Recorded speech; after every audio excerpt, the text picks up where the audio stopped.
Spring just started the end of March, and with that, we're supposed to do some spring cleaning. But for this episode, we're taking it to a different level. We're doing mental spring cleaning. Join us to find out what that is and how to do it successfully. I was an engineer, and in 2008, lost my job due to the economic collapse. Jobs were scarce. I didn't know where to turn to get help updating my resume. Online services and coaches charge hundreds, even thousands of dollars. I took matters into my own hands and learned how to craft interview-winning resumes. Shortly later, I landed a job with a Fortune 500 company. I've helped many achieve similar success. Now I share my tips to create interview-winning resumes, interviewing excellence, and high-performance growth strategies on my podcast, Career Growth Made Easy.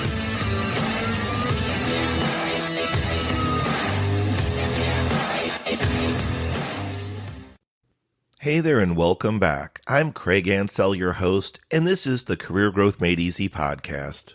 We're thrilled that you could join us. Today's episode is talking about mental spring cleaning. Spring is upon us at the end of March, and it's time to get ready, clean up your house, clean up your yard, and get things going. But we should not forget about ourselves. Sometimes we become overwhelmed. Sometimes we forget to take action and just let things pile up. And then there's I'll get to it someday, the excuses, the delays. All these things require energy, and they can bog us down, especially mentally. That means we might need more fuel, more energy. So what do? We might look at certain foods we eat, certain drinks, get another coffee, have another caffeine drink. Then there's I'll skip lunch, I'll skip a break today concept. The more you work, the more you'll get done. But it doesn't always work. So for today's show, Mental Spring Cleaning, we're going to jump into each of the 4 categories I briefly mentioned and talk about how we can do some spring cleaning to help us each be more successful. For the first topic on our category, it's about our minds. How much activity is going on up there at all times, but better yet, how much is being stored up there for future, let's say, for future action, and how much of stored there is being used for short-term action. The more we store in our minds, the more we store in our brains, they kind of fill up. If you've ever woken up in the middle of the night and had thoughts and things running through your head, that's what I'm talking about. It's a feeling of overwhelm. It can create anxiety, stress, and in certain situations of extreme matters, it can create just a crippling fear that you can't move forward. Over my years, I've been through different stages of all that I just mentioned, and I wish somebody could have taught me how to shut my brain off. It sounds funny, and I don't know if you're smiling on the other end of this microphone, but I think you can hear it in my smile as well, in my tone, is that, geez, I would just like a restful night of sleep. Well, there's great news. And Craig Ansell and the Career Growth Made Easy podcast have some great tips for you. Number 1, they're free. And number 2, it's nothing special you have to eat or drink. It's just listening to this podcast. So without further ado, let's talk about that. When we push things off, we fail to take action. And in doing so, we pile up our task list, or as some people say, our to-do list. But I jokingly call it a mental to-do list. These things that you want to do, but I don't know, for some reason or another, don't have time, don't have the resources, I don't know, the tools, the money, whatever it may be. Or use that old joke that we say, I'll get to it later, or I'll get around to it later. In fact, I was talking to somebody about this the other day, and although it's an older joke, what was a phrase was coined, I'll get around to it, okay? And somebody printed out basically a very large circle on a piece of paper, simulating like a blown up or zoomed in quarter.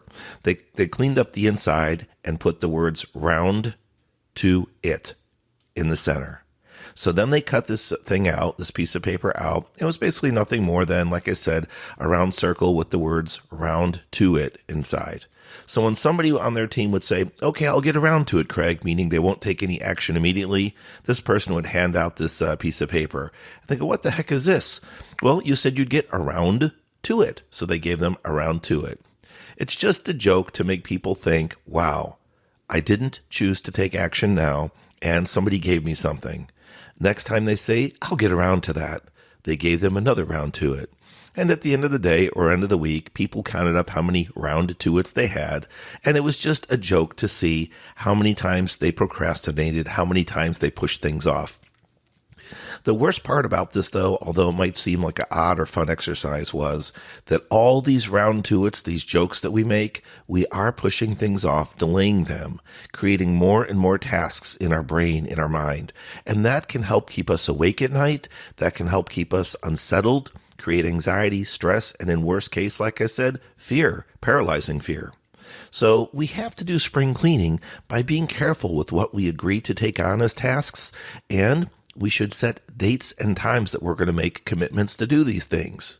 Number one, if you don't think you can do it, but your heart's in the right place, you simply say, I'm sorry, I would love to help, but I don't have the resources or time for that. You may simply have to say no. No is a complete answer, okay? The next thing, if you choose to take the other approach and say, yes, I'll do that, and pick a date and time, you need to give yourself permission. And when I say that, give yourself permission to take action. When you're ready to go home and you've got a few tasks left on your list, do they stay in your brain overnight and kind of haunt you and keep you awake? Or give yourself permission. I'm going to go ahead and get this and this done now. I'm going to check this off my paper to do or task list, my computer to do or task list, and I'm going to get it out of my head, out of my mind. So if we start to clean up our tasks and activities that we've been holding on to for days, weeks, or months, maybe even your birthday rolls around or a special event like a holiday, some type of celebration, some type of milestone, and then you go, gosh, here's a picture of me on the computer. Here's a picture of me on my phone.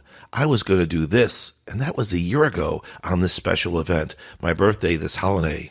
It kind of makes you pause and think, am I making progress in my life? And that's kind of what I would like to respectfully challenge you, my awesome listener, to.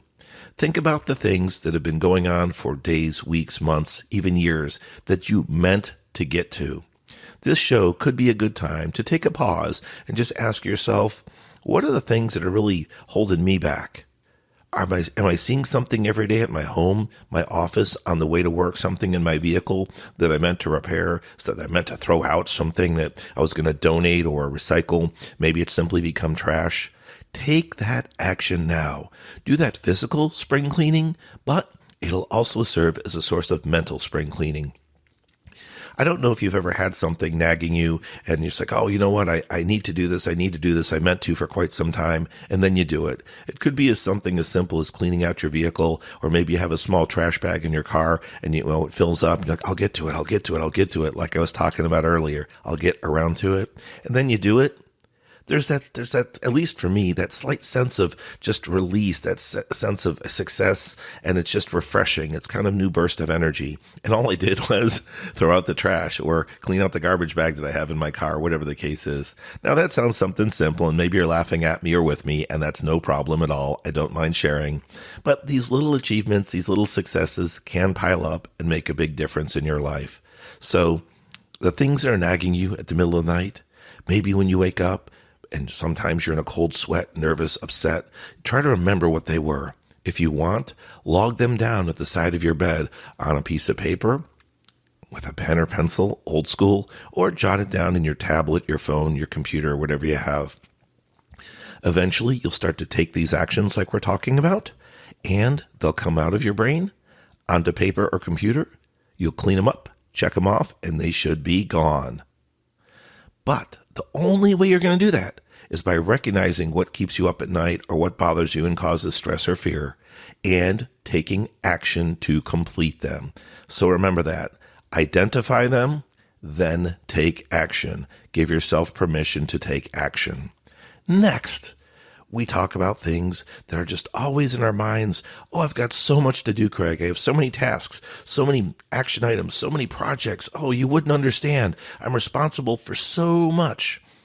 Well, depending on your walk of life, no, I may not understand, but at times I do have a busy workload with my day job, my night job podcasting, and also taking care of my family of 5, plus the multiple vehicles that we have, so it can add up. What happens, or rather what's common between us? It could possibly be the things that we let rob our energy, okay? There may be things we're doing that we allow ourselves to be sabotaged by. Now, you say, Craig, what are you talking about? Well, there's a couple things. First of all, what goes into our bodies, mentally and physically, right? The things that we process mentally can rob our energy. What do we allow as distractions in our lives? What do we allow as sources of information? Maybe this information we're letting go into our brains isn't really good for us, right? We have to decide what we choose to let into our brains, into our minds for relaxation and for professional development. Make sure what you're looking at, what you're doing, what you're using, hopefully including this podcast, is valuable and it means something. Otherwise, this could be something that's robbing your time and ultimately your energy. Also, if you've been listening for a short while, you might know that one of the things I absolutely love is unsweet tea. I thought I was doing myself a great service by switching from sweet tea years and years ago to unsweet tea. I've knocked that out. There's no sugar. There's no carbs. I'm rocking. Okay? Yes, that is a great accomplishment if you can do unsweet things, right? Reduce sugar, less sugar, or possibly sugar substitutes. That's another discussion. But the problem with the tea that I wasn't even processing as I would drink cup after cup throughout the day and into the evening was the caffeine. You may have guessed it. So when I talk about things that rob your energy, we have to be careful what we're putting in our bodies. Now, tea, whether sweet or unsweet, will have caffeine in most cases unless it's a special type of tea. But also there's coffee, the rival to iced tea, okay? Coffee as well has caffeine. Naturally, we would use it in the mornings as we wake up as a stimulant to get us going, to give us some energy in the day. I need my coffee, otherwise I can't work throughout the day. I need to get my tea so I can start the day fresh. Well, that gets us going. That gives us a burst of energy, okay? But then as the day goes on, especially after lunch, we start to slow down, hit that kind of afternoon crash from maybe eating a bigger meal. What do? In most cases, fuel up again with coffee, tea, soda perhaps now that it's the afternoon. But many times, caffeine is back. And I don't think we're realizing how much caffeine we're putting into our bodies. And by the way, caffeine doesn't always come from liquids. It can also come from food sources, specifically chocolates and cocoa. So you have to be careful what goes in your body. Why? Craig, this stuff's giving me energy throughout the day. You're right. But eventually, you have to stop having that intake because you're going to bed. And that energy is a false energy. It's something you consume to push your body forward, to push it further, and yet your body was tired from the beginning. So we have to be careful what we do and what we allow in our bodies that could rob our energy. Now, the opposite to that, what do you fuel your body with, both mentally and physically? Do you power through breaks, as I said earlier, maybe occasionally skip lunches? Those things temporarily can be seen as aids to help you get through your day, but in all reality, they're harming you. Studies have been done by others, and they suggest anywhere from 60 to 90 or a maximum of 120 minutes should be your continuous workflow. After that 60, 90, or again, max 120 minutes of continuous work, you should take a break. Why? Your body's not going to give you its full maximum capability. Your processing speed in your brain, your body, your focus, your energy starts to taper off. And so taking a break helps you recharge. It can be just a few minutes, or a break maybe up to 15 minutes if it's warranted, let's say. Now, what can you do with that break? Well, make sure you shut whatever your activity is off. If it's work, disconnect from that activity, meaning don't go from your computer to your cell phone, then sit in a chair somewhere, maybe off campus or outside or in a break room if you have it, and get on your work phone and go through your emails. You're really not taking a break, believe it or not. You've moved to a physical new location, but your brain is still processing work. So avoid that temptation. Although we have the feeling for many of us, especially those that work in the office, that we should be on call 24 hours a day, 7 days a week, ugh.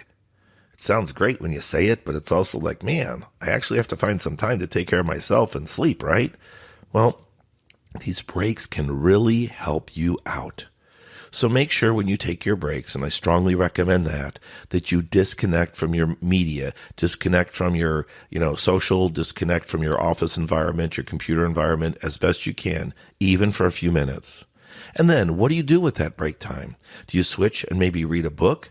Do you switch, listen to a podcast, hopefully this one? Or do you take a walk around in the parking lot, on the sidewalk, if you have a small lake or a small retention pond to go around, right? Something different will really, really help you get energized.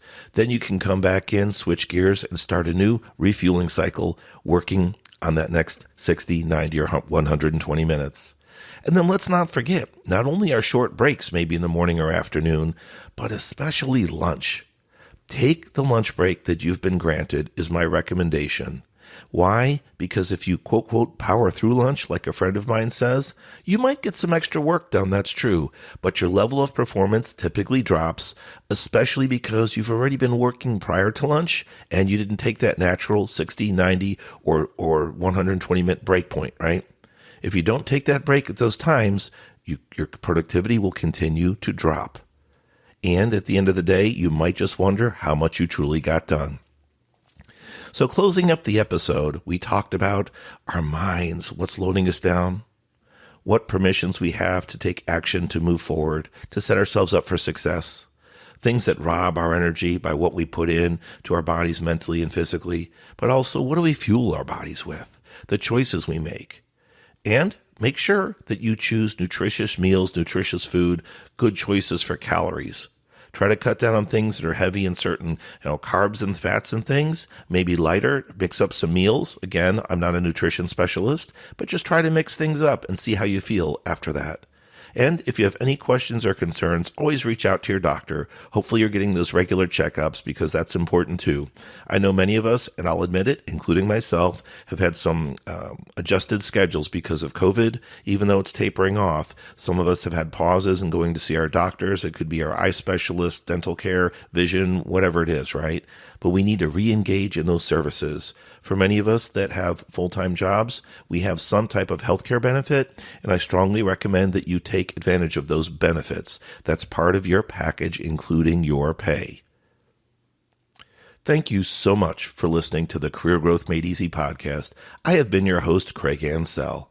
If you're enjoying the show and getting any value out of it, I would humbly ask you to please share it with a family member, friend, or work colleague. We are looking to blow the doors off of 2023 and grow like wildfire. The more people we can help, the stronger we can make career growth made easy for everyone out there. Thank you again for listening. God bless you, and we'll see you next week. Bye-bye.